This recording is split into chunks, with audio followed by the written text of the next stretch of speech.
Now, your local weather with the KX Storm Team. It is 5:17 on this Monday morning. We had severe storms last night, and this is the pretty much the 6-hour loop, and you can see that we had some storms move in from the west, and really they didn't look impressive when you looked at the radar, and you can see here they were severe at that time. It was mostly the wind that they had. Strong wind gusts of over 75 miles per hour for some of these storms, especially around Dickinson. Now that line of storms you can see is really fizzled out.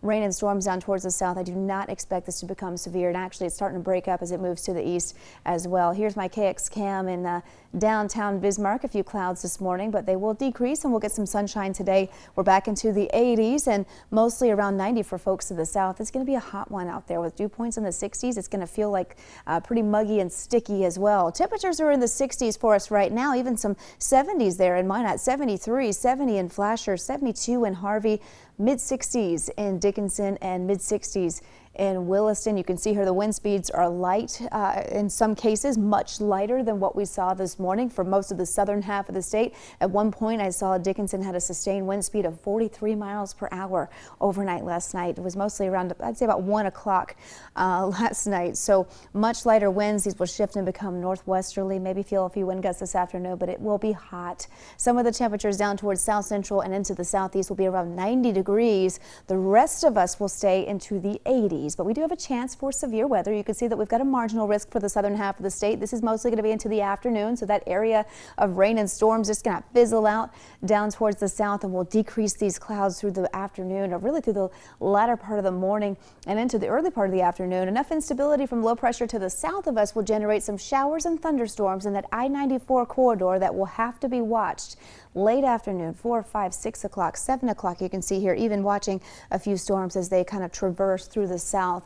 But then we've got kind of a quiet rest of our night. We'll head into Tuesday with another round of storms, this time in the afternoon, that we'll have to watch. You can see here it looks like we could see a complex of storms by, say, just afternoon, and that could last into the early evening hours, and that's why we already have a risk for severe weather for folks in the far south as we head into your Tuesday afternoon. So here's right now the Storm Prediction Center's outlook. I think this will be tailored quite a bit between now and tomorrow, but again, those are the areas that we're going to be watching. Over the next 3 days, we're going to see a little bit of a cool down. Here's the Dickinson 3-day, around 70, around 80 rather for Tuesday.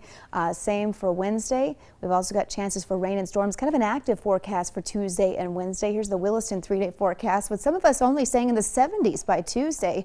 And as you can see, we'll head into the first full weekend of the fair in Minot, just slightly cooler than normal, with some upper 70s there on Saturday. I am watching for the possibility of some showers and storms. Here's your Bismarck 7-day forecast. We are going to be the hottest today. We'll cool a bit this week, and I even think some of these numbers for the weekend might come down a little bit as we get closer and closer. We have a little bit of a cooling trend for a couple of days. Hey, state fair and a little cooler than normal. That's music to my ears. It might be nice for waiting in lines for those rides. Absolutely. Yeah, it should be nice. Thanks, Amber. When we come back on Good Day Dakota, sightseeing.